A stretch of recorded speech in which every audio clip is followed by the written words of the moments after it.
وصلنا نص الطلعة، مو بنص تقريبا، مشيت شوي شي 100 متر. الشباب سبقوني، ونحن ان شاء الله اليوم راح نطلع على مكان صاير شلال ينزل يبينكم على نزل المي للسد هذا الموجود هنا، في عليه جسر صاير جسر بانورامي ومشهور جدا يعني حتى لما تدخل عليه على الجوجل في عليه تعليقات وتقييمات جدا كثيرة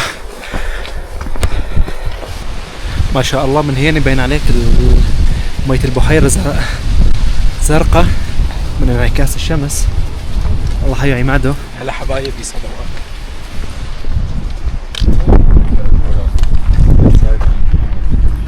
ساعة ونص. هذا هو المكان اللي رايحين عليه، والطريق ياكل معانا ساعة ونص بالضبط، بس والله مبين من بدايته انا اتوقع يمكن 5 ساعات بالميتة راح ياكل معانا. جاهزين يا شباب؟ Let's go guys.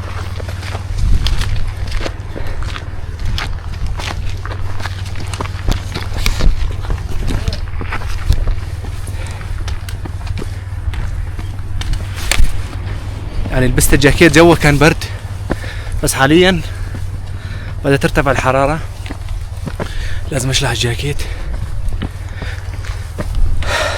بس شغلة حلوة انه شوف صاير حاطين حجر هي مثل الدرج، يعني ما يعذب انه يكون رمل او بحص او يخليك تزحلط او اي شيء. فان شاء الله تكون هاي لاخر الطريق هيك.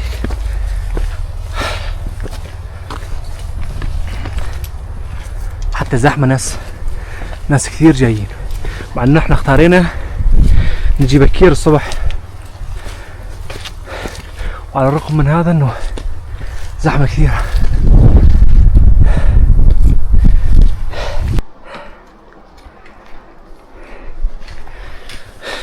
شوفوا لي هالمنظر هذا، منظر السد وعلى انعكاس الشمس يعطي لون ما شاء الله.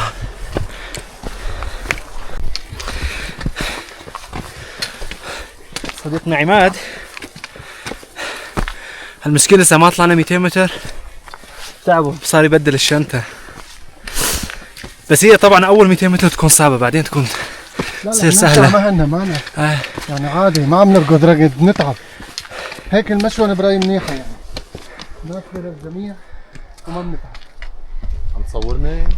لا عم صور المنظر.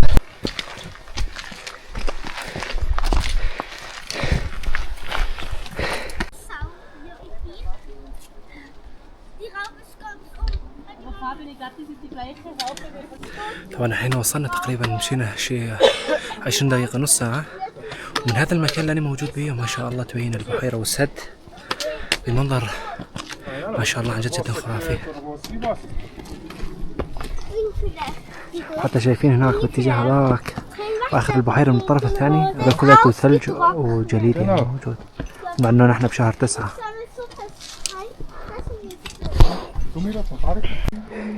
الله،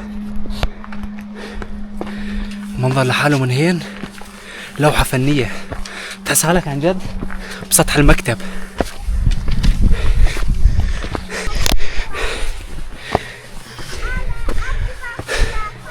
كل ما اطلع لفوق تزيد عندك التعب شوي، بس هذا البروفيسور يقولنا أقل نسبة الأكسجين عنا هنا.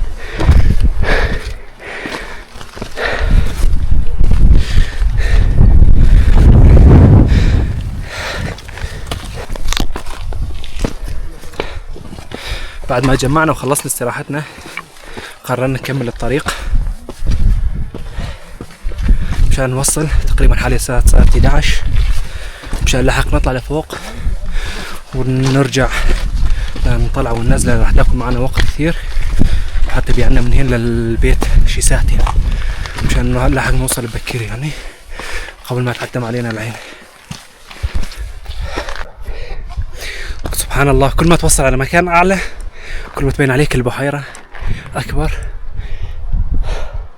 وأحلى ما شاء الله عن جد. يعني على هذا الألوان اللي طالعة، مع إنه نحن بشهر 9 والشمس تكون شوي نازلة يعني مو مثل الصيف، اتوقع انه بالصيف تكون لسه احلى من حاليا. شغله حلوه عشان الواحد ما يدخل له جو يكون خطير عليه، لان الحجر هذا ممكن يزحلق الواحد يروح، لان هذا من صار يعني خطير شوي. فشوف شلون مركبين لك هين، حاطين هاي بيها مي عشان اللي عنده حيوانات مثلا، اللي عنده يجي يشرب مي بده يعبي مي يقدر يعبي من هين.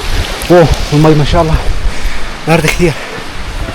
نطلع نكمل للنهايه ان شاء الله.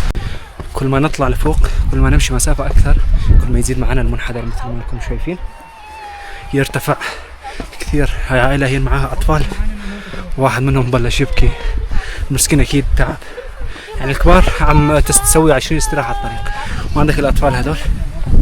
بس ممكن الاطفال يعني يكون عندهم وزنهم خفيف يتحملون اكثر، ما بعرف. المهم شوفوا على المنظر هذا من هنا، المكان اللي واقف فيه يعني والله الواحد بس بده يقعد هنا.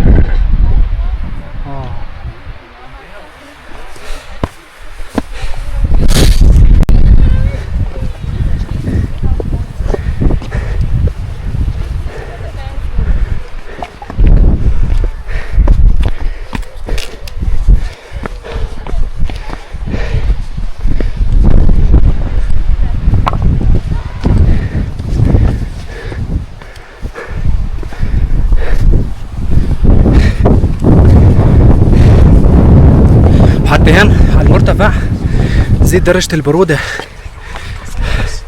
كثير، يعني الواحد لما انه ماشي شوي يتحرك يكون عنده جسمه حار، بس من يوقف شوي يصير برد.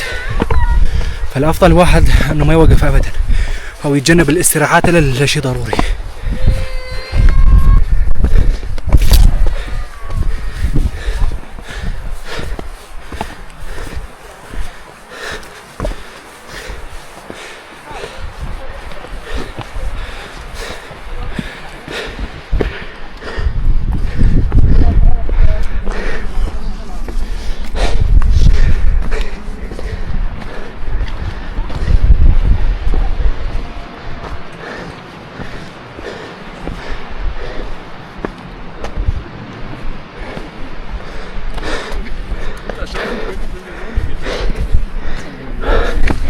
واو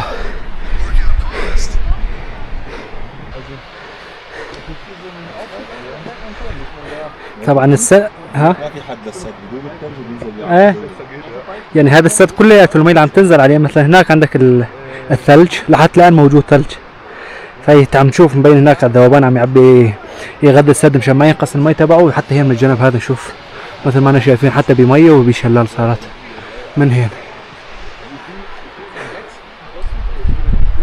مكان صعب شوي، ففي شباب اصحابنا هناك هذول اللي ورانا.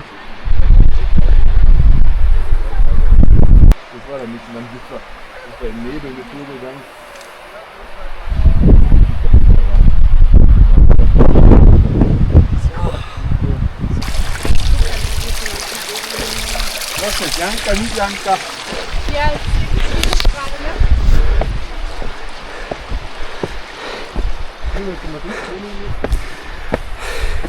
حسيت انه الطريق شوي صار سوي هين. خلصنا من الزقزاق المرتفع، فان شاء الله يكون هون هين علينا.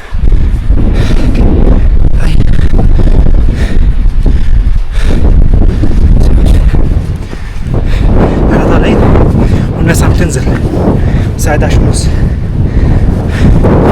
فهي الناس اكيد طالعة بكير يعني من الصبح. لبست الجاكيت لأن الواحد عم يعرق والهواء بارد كثير، فمشان ما نمرض لبست الجاكيت. ظبط الوضع أنا والشباب. ما بعرف يمكن وصلنا على الأغلب.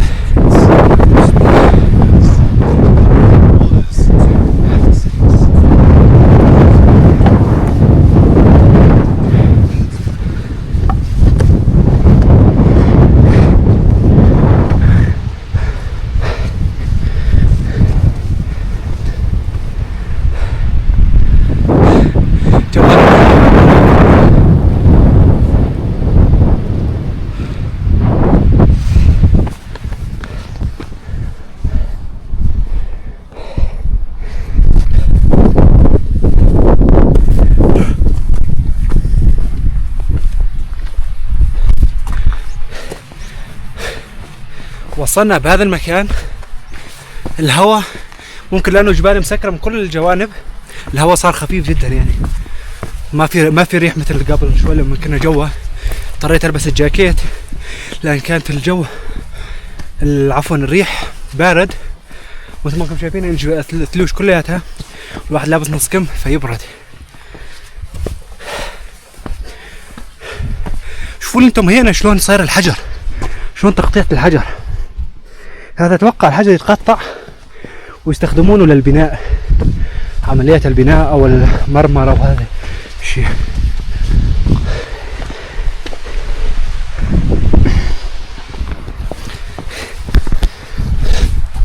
أنا بدي أسكن وأستقر بهذا المكان هين خلاص. أجيب معي خيمتي وأختار لي مكان هين معين وأسكن فيه على هذا الفيو والمنظر اللي مبين من هين. والله رجع صار الريح قوي مرة ثانية. المشكلة جايب معي الدرون وكنت ناوي على أساس فوق أصور بيها، فخايف عليها الهواء قوي، فالهواء الدرون ما تقدر تثبت، ممكن توقع يعني تخرب. فبقى بدي اجرب هالحسن لان حرام اوصل هذا المكان منذ ما اخذ لقطة جوية.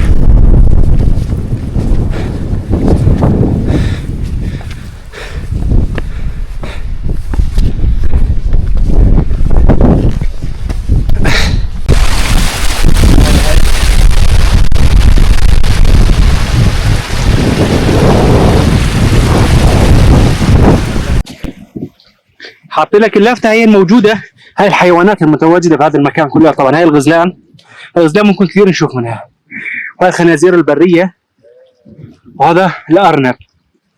بس لحد الآن ما شفنا أي شيء من هذه الحيوانات.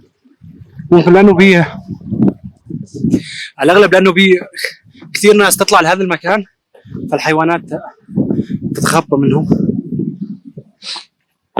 بهذا المكان تلة نطلع عليها. شوف صديقنا هنا عم يقول انه مكان كويس لنشوف. لك شلون طلعت على الصخر هاي؟ واو ما شاء الله.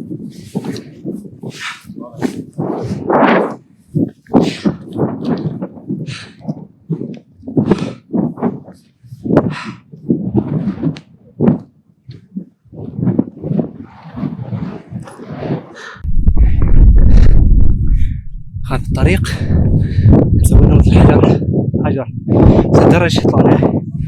فلما كنا جوا كان يبين علينا تقريبا 100 متر، ربع ساعة نمشي عليه. صارنا مسافة عم نمشي والله، المشكلة ما تحس عليه.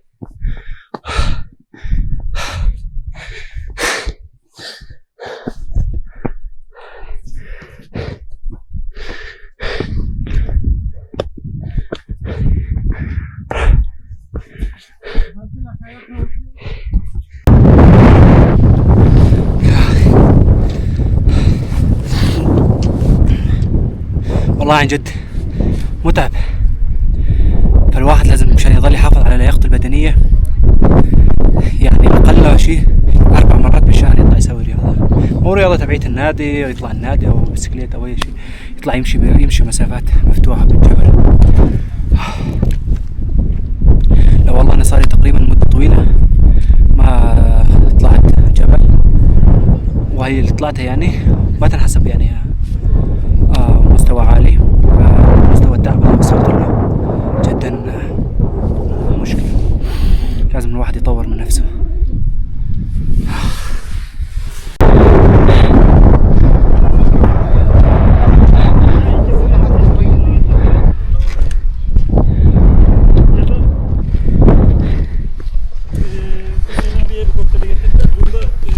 Normal insanlar taşır. O da ihtimal.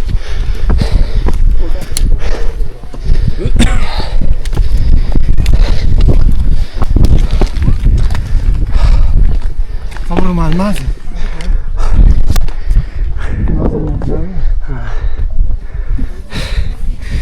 هذا المكان موجودين بيه، هذا الهين صاير مطعم وهوتيل كوخ فالناس تجي تخيم هنا وتنام بنفس الوقت مطعم الحزز. نروح نشوف الأسعار.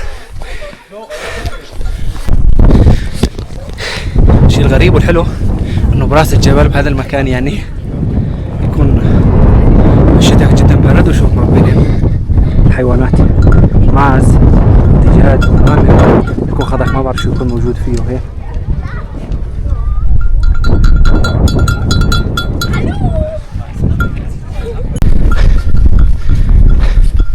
سيدي مزبوط، وانا ما في طريق سيارة، كل شيء بزيهم بالهليكوبتر.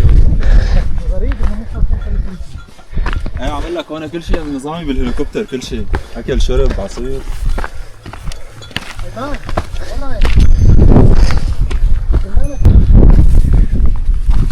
المكان المشهور اللي 90% من الناس هاي اللي شفتوها كلها على الطريق تطلع لهذا المكان كلها تلتجي مشان بواحد الجسر هنا، جسر صغير هو مو كبير بس يتصورون عليه صور ومشهور يعني جدا خاصة على الانستغرام. يعني بس تحط الهاشتاج تبع هذا الجسر فيطلع لك آلاف الجسر، آلاف الصور. تعبانني طبعا ف ما عم اقدر احكي. تعبانني طبعا بس ما عم اقدر احكي بأريحية. المهم لسه كل ما تطلع لفوق ترتفع عن الجبل كل ما تبين عليك السد احلى.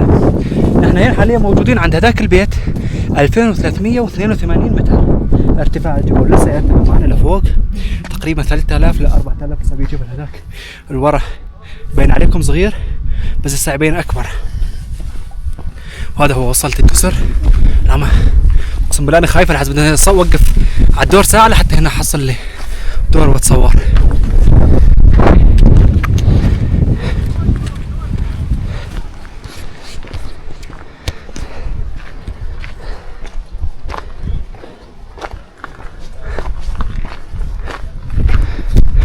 هاي العالم موجودة كلها كلهم صافين على الدور مشان يحاولون كل واحد يتصور ياخذ له صورة.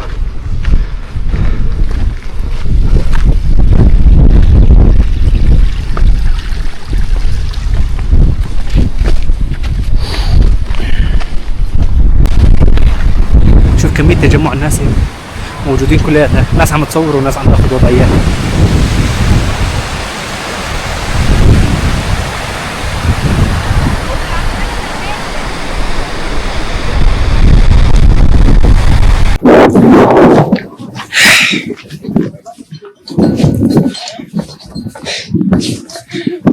رجعنا حاليا من طرف الجسر باتجاه المطعم الموجود هنا، وبدنا نحاول نشوف اذا بقى معنا وقت نطلع للطرف الثاني. في نفق هناك ما اعرف ممكن نجرب عليه نكمل، بس والله اني لحتى الان ما هو رايح من عندي الصدمه هاي تبع مكان توقف وتشوف هذاك.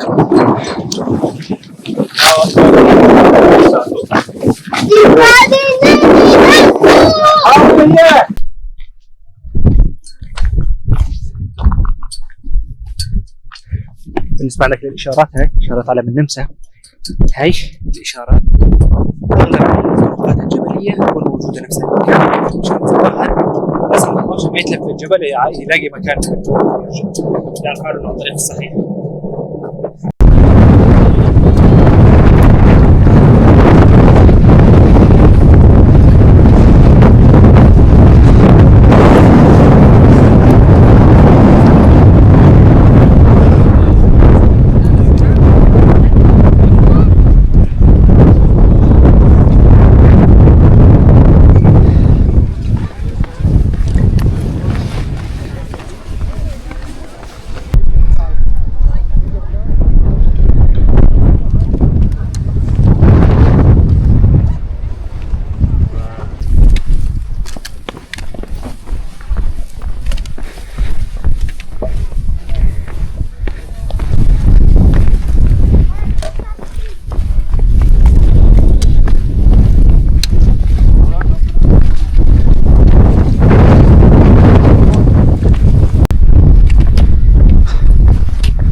الله، هنا بهذا المكان درجة نقاءة الهواء تحس حالك انت من جوا رئتين يقول لك ما بدي انزل من هنا، بدي اضل بهذا المكان اتنفس اكثر.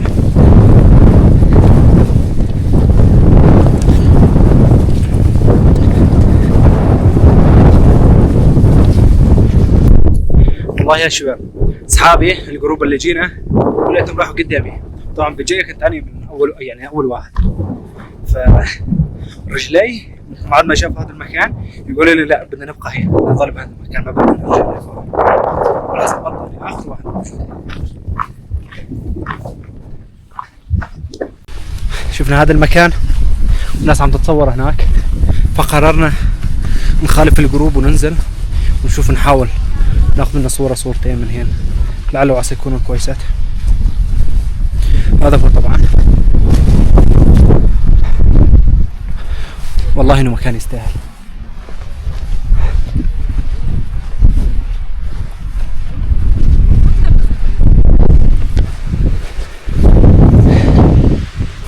منعطف شوي هنا تصير نزله بس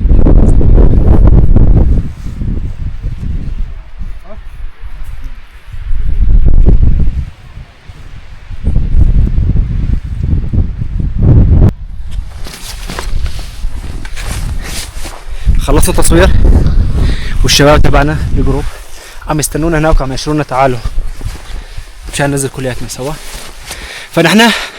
فالواحد جاي لهذا المكان يعني متعذب، فيشوف اي مكان حلو يستحق التصوير يفوت لعنده يشوفه يستكشفه يتفرج عليه. لا ممكن ما راح تتكرر معك الجاي لهنا بحياتك. هذاك بيت حجري باين عليه معمر من قديم، اكيد عمره يطلع شو من كان 200 سنة هذا المكان.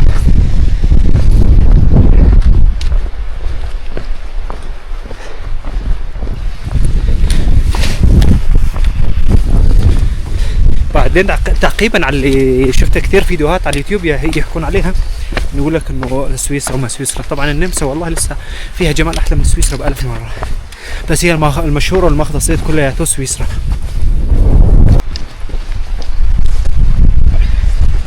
هلا حسيت بشعور انه عم يطلعوا بس طلع فيني هيك بنخط في وشي. وصلنا نص الطريق اللي طلعناه، نزلوا كنا شوي مستريحين عشان نجمع بعض.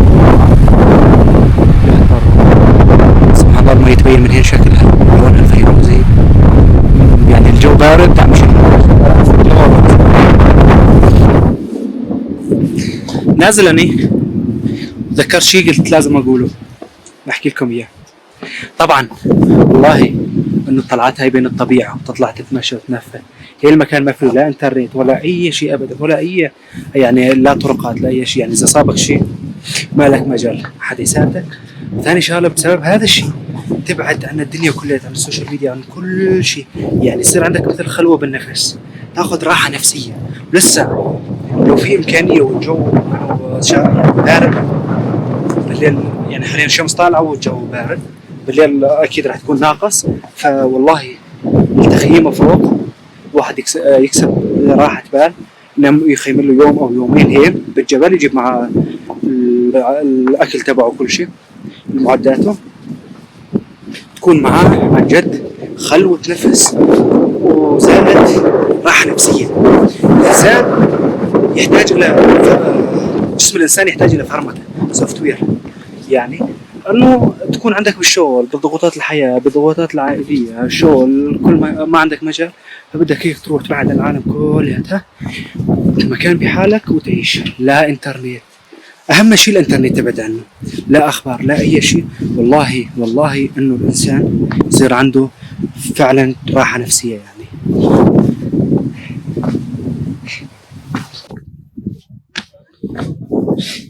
ابشع شيء بالنزله لما يكون اماكن بها مثلين حال الطريق كلها صار حجر، يكون فيها مي. لما يكون فيها مي الواحد لازم يكون يدير باله 100%، لان اي غلط بسيط لا سمح الله ممكن يعني واحد تنكسر له رجله او تنفسخ رجله او يصيبه شيء شغله. يعني انت بنص الجبل شو بده يشيلك وياخذك، والواحد اهم شيء ينفذ. وهي الناس قدامنا عم يسوون استراحه،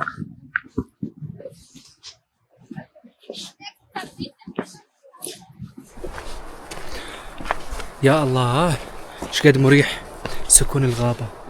ما في صوت، ما تسمع غير صوت الهواء او صوت سفيح حيوانات او عصافير. هدوء سكون، مو مثل ضجة المدينة.